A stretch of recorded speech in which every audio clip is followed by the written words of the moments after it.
You're listening to another episode of Cloud and Clear, SADA's Cloud Transformation Podcast. I'm your host, Rowan Manson, and today we are pleased to welcome Carrie Brady, VP of Strategic Partnerships at Humu, to the show.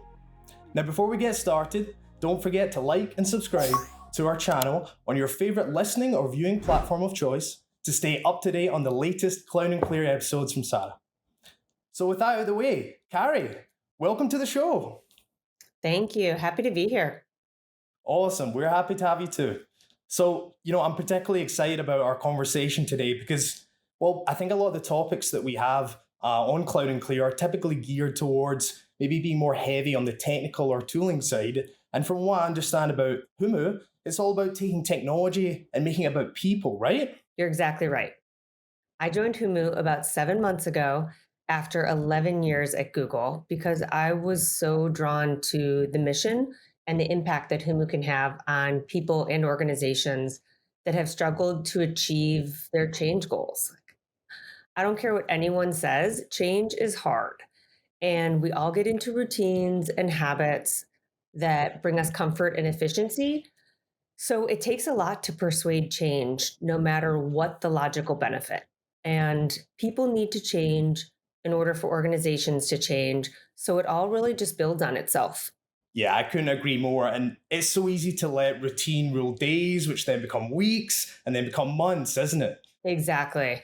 Yeah, a little personal story. So I lived and worked in Europe for about 3 years when I was with Google. And I found the decision to move there a massive decision that changed everything in my life. I mean, my home, my transportation, my currency, my food, my team.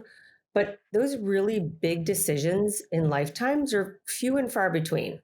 So, of course, not long after being there, I found a new routine and new habits. And I think it all has its pros and cons.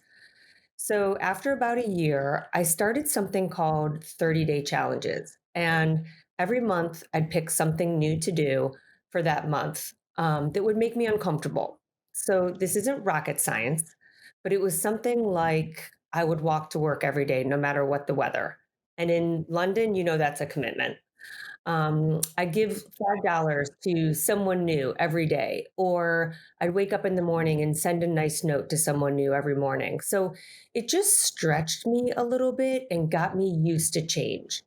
And of course, this was pre Humu, but it really prepared me for the work that we do here, which is really about these small incremental changes that just lead to big results. Absolutely. Well, I certainly know the feeling of moving to a different continent 2.5 years ago. I did the same thing and moved from Scotland, where I come from originally, to Canada. Right. So yeah, I can relate very much to that. But in terms of organizations, how do you think the idea of these small changes leading to bigger sort of results come to life for these larger organizations?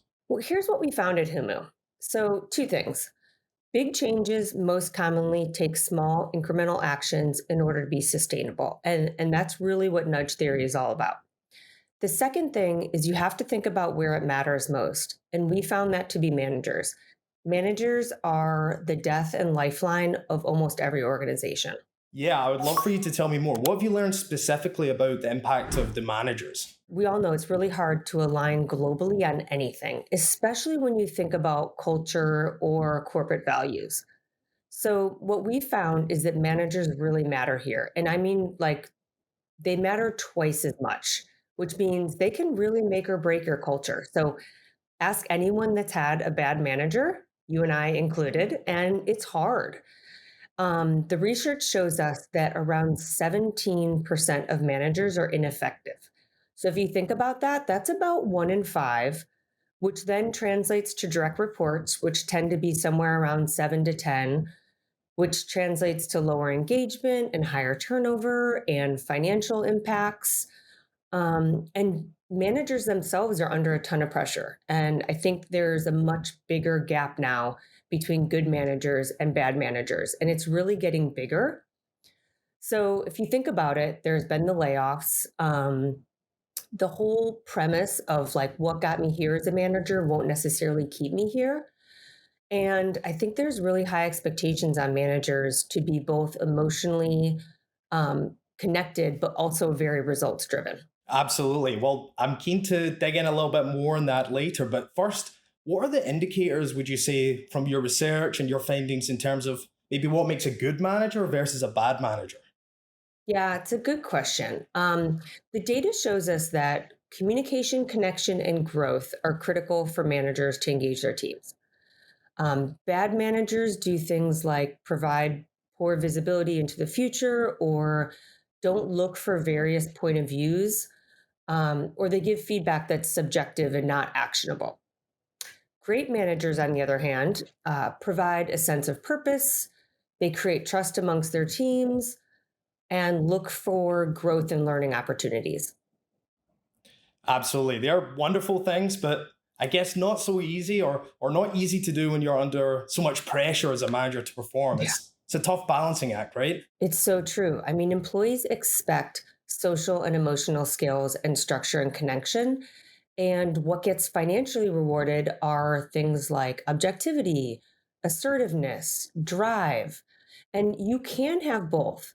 So we took a survey of about 80,000 employees and we recorded what they felt was most important for top managers that they worked with. The results were things like they make me feel valued, they get me, they care. And remember, now that's about 20% of the organization that's doing it right. So when it comes into helping the other 20% or the average managers improve, that's where Humu comes in. And we send these science backed behavioral change nudges that can encourage the behavior to do better. And we do it in a way that's right for you, for your goals, for your team. If you've read Atomic Habits by James Clear, it's almost like the theory instead of losing weight, which is sort of what Atomic Habits focus on, it's more about nudging behaviors that make you more connected or try to drive innovation or create a culture that's much more open minded. Right, absolutely. And I mean, from our work at SADA, I can again relate to that firsthand. When we evaluate helping a customer move from, say, Microsoft to Google Workspace, we encourage the people in that organization to use it as an opportunity to kind of reset their relationship with technology and use it as a kind of way to go forward with the intention of continuous improvement and engagement with the tools. And we know that can have a massive impact over the long run. So it sounds like Humu is very much along that idea of sort of continuous improvement, driving big results in the end. Right. Listen, I mean, we talked about it. Change is hard. It takes meaningful small actions over time, and Humu can serve as that reminder and help you act differently. The data shows that training sessions, learning courses, which you would have with SADA and making some of those transitions with Google and Microsoft, but over a 6 to 9 month period, we typically find that people go back to their old habits. So Humu can reinforce those behaviors that you're trying to really push on an organization. Absolutely. So I'm keen to know more about the product itself. Tell me about the nudge engine. So how would it know necessarily what to send to me versus maybe my colleague or boss, for example? Right. Good question. So we take signals from HRIS, from survey data, feedback, personal goals, work style quizzes, corporate objectives, and we feed all that into what we call our nudge engine. So then, based on some AI and ML tools, it decides what nudges are most relevant for you as an individual. And then, based on new data that we get or interactions that you have with those nudges, it starts to learn over time what's the most effective and it optimizes for that. So, it's not about calendar reminders or creepy listening tools. These are science backed behavioral change prompts. And our behavioral science team and our product teams are top notch. They have spent 6 years developing and improving this technology. Wow. Well, that sounds incredibly valuable and perhaps particularly important right now as organizations are trying to do more with less. Absolutely. And here's the second thing I'll share, like, doing it with others is way better than doing it alone. So I got into partnerships because I love sales and I loved understanding products, and partnerships was a way to marry those and scale both. And I think no company or person can really do it alone in this economic climate. And you have to think about ways to scale and gain efficiency. I think The game used to be about revenue, and now I believe the future is really about profitability and how amazing companies can collaborate with other amazing companies to leverage best of breed. As people and companies, we have to think about doing a better job of knowing what we're really good at and the strategic awareness to be creative in building those ecosystems to benefit others. I think CEOs have looked for a long time for top talent in sales leadership. And now I think companies really need to think about hiring top talent to grow their ecosystem. It's easy to forget how powerful we can be when we focus on these right collaborations and less of having that control in house. Absolutely. So, I mean, I have to ask the question, whilst you discuss partnerships, why did you decide to go all in on the Google and SADA partnership? Yeah, well, as I mentioned earlier, I spent 11 years at Google. The entire time I was at Google, I was in the Google Cloud space. And early days of Google, there were about 200 people globally in our organization. The org when I left it was at least 100x that. So those early days of Google, we were selling software as a service against Microsoft, which was a huge endeavor.